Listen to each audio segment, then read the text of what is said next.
my malusog era, yes, tanggap ko na. Maaga nga akong nagising ngayon at dahan-dahan pa nga akong bumangon, kaso nga lang isang yapak ko. Biglang nagbago ang pwesto ng bata, tapos ayan, nagising. Akala ko pa naman ay makakapag-me time ako for today's video. Mga mima, mga pipa, pasensyahan nyo na kung ganyan ang ating pa-OOTD, napakainit ng panahon eh. Mamaya na kayo mag-dessert kung kayo nauumay, cherry. Eto nga si Lia, medyo masama ang gising, kaya naman ayan, humingi ka agad ng gatas. Syempre, hindi cellphone ang aking inuuna. Ang chinecheck ko talaga kung meron na naman akong parcel. At yung isa kay Nick. Rinding-rinding nga daw si Mudra dahil sunod-sunod ang mga nagdo-doorbell kanina. Naghilamos nga muna ako para magising ako sa katotohanan. Wala na nga bakas ng mga nakalipas kahit a little bit, tanggal na. At dahil nakita nyo naman kung gaano ako kalusog for today's video. Actually, nag-start na talaga akong seryosohin ang pagbabagong buhay. Sakto nga rin dahil ang init ng panahon imbis magkape ako sa umaga. Nagsishepo-apo nga ako. Halos magwa 1 week na nga rin. Syempre, huwag nyo masyadong sabayan ng lamor. Ang nagustuhan ko nga dito, hindi ako masyadong taguto. Tapos, ang sarap pa ng lasa niya. At sasabayan ng disiplina, ha? Yes, sabi ko sa sarili ko yun. Speaking of breakfast nga, ito nga yung aking bagong in-order ngayon. Actually, para nga to kay Liam, para talagang ganahan ng kumain itong bata. Meron nga rin akong ganito, kaso waffle maker yun. Tapos, hindi masyadong gusto ni Liam yung texture ng waffle. Ewan ko na lang talaga kung hindi pa to kainin ni Liam dahil ang cute nga nung design. So, ito na nga yung ating pancake mixture at dito na nga natin siya ilalagay. Yes, second try na nga to, hindi kasi na-video yung unang try at saka palpak rin naman dahil nanikit. Dapat pala to, lalagyan mo muna ng oil o kaya naman butter. Depende sa'yo, pero oil nga lang ang nilagay ko. At para mas madali nga, ito, ginamitan ko siya nitong imbudo na madaling i-manipulate at saka i-control. Jiva. Red flag yarn. Actually, wag niyo siya masyadong punuin. Dahil aalsa pa nga siya tapos lalampas siya dun sa shape, hindi na masyadong maganda yung pagkakahugis niya. Syempre, I learned from my mistakes. At eto nga, ang ganda nga nung kinalabasan. Actually, sobrang bilis lang talaga niya. Kung namemesihan ka nga sa paggawa ng pancake sa kawali tapos natatagalan ka pa dahil pabali-baliktad pa,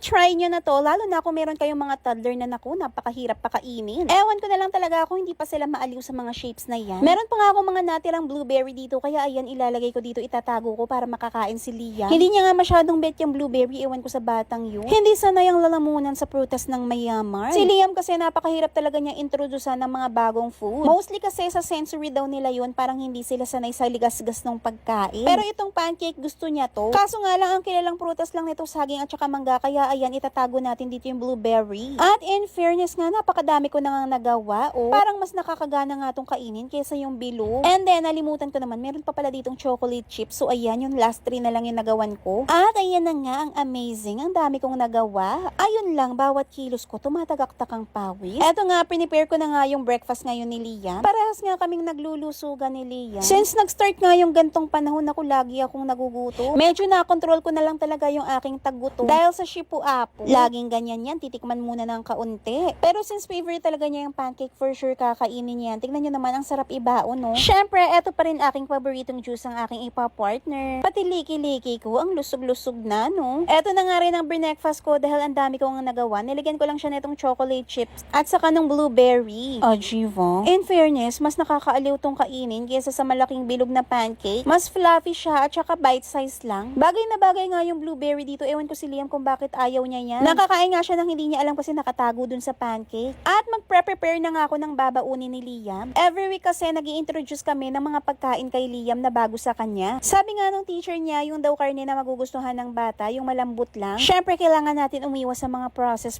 Kaya ito, homemade na chicken nuggets na nga tong aking ginawa. So, yan lang yung mga nilagay-lagay ko. Naglagay ako ng cornstarch, tapos kanina naglagay lang ako ng mga pampalasa. And then, naglagay lang ako nitong milk. Dahil nga pang bata ito, hindi ko masyadong inalata. Ewan ko ba tong si Liam kung ano yung masarap, yun yung hindi niya gusto. Actually, hindi siya masyadong mahilig sa chicken. Kaya naman ito yung ipapatry ko sa kanya para naman masanay siya. Ang tanging karne nga lang na kinakain niya ni Liam is lumpiang Shanghai. Tapos nung nakaraan nga is kumain siya ng burger steak. So dumadami-dami na rin yung mga kinakain niyang food. Ang main concern ngayon is yung masanay siya. Syempre, one step at a time. Eto nga ang natira is i-ref ko. Tapos bukas ko na lang siya i-shake. At i-prepare na nga natin yung kanyang magiging breading. So ito, naglagay lang ako nitong breadcrumbs at saka ng flour. At saka naglagay lang ako dito ng isang pirasong itlog. Ayun lang, masyadong na-carried away. News ko, ang daming pamintang nalagay. Halos na itapon ko tuloy yung puti ng itlog sa dami. Tinimplahan ko na nga rin tong egg para may lasa naman yung kanyang magiging breading. Jiva, paminta pa more. Bali kalahating kilo pala yung giniling na ginamit ko dyan. And then, nakagawa rin ako ng 9 pieces. Tapos meron din naman mga natira pa. Siguro makakagawa pa yun ng mga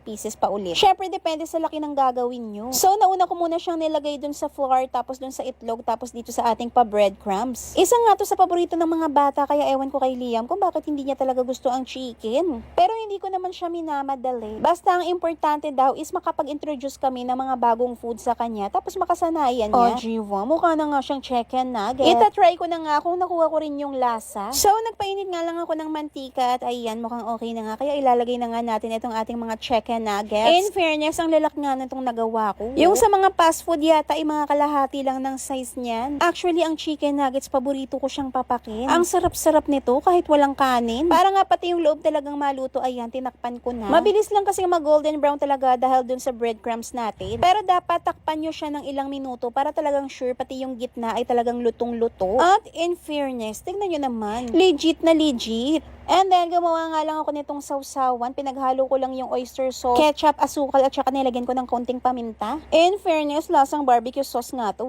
Nilanta ka na nga kahit mainit pa. Syempre, ang nanay muna ang titikim bago ang anak. In fairness, mas masarap pala talaga kapag homemade kesa dun sa nabibiling nakarepak na. Parang medyo natutuyot na kasi yun sa sobrang frozen. Eto talagang ramdam na ramdam mo yung chicken. May papikit-pikit pa nga ang bata. Ganyan talaga yan kapag bago sa kanya. Noon nga, hindi mo talaga ito masusubuan. Pero ngayon, kahit ano naman, is tinatry niya. Ayun nga lang kapag hindi niya type, ginagawa niya. Nasa pisngi lang niya para siyang chipmunks. Good luck na lang sa aking pagbabagong buhay. O siya, yan lang muna for today, mga mima.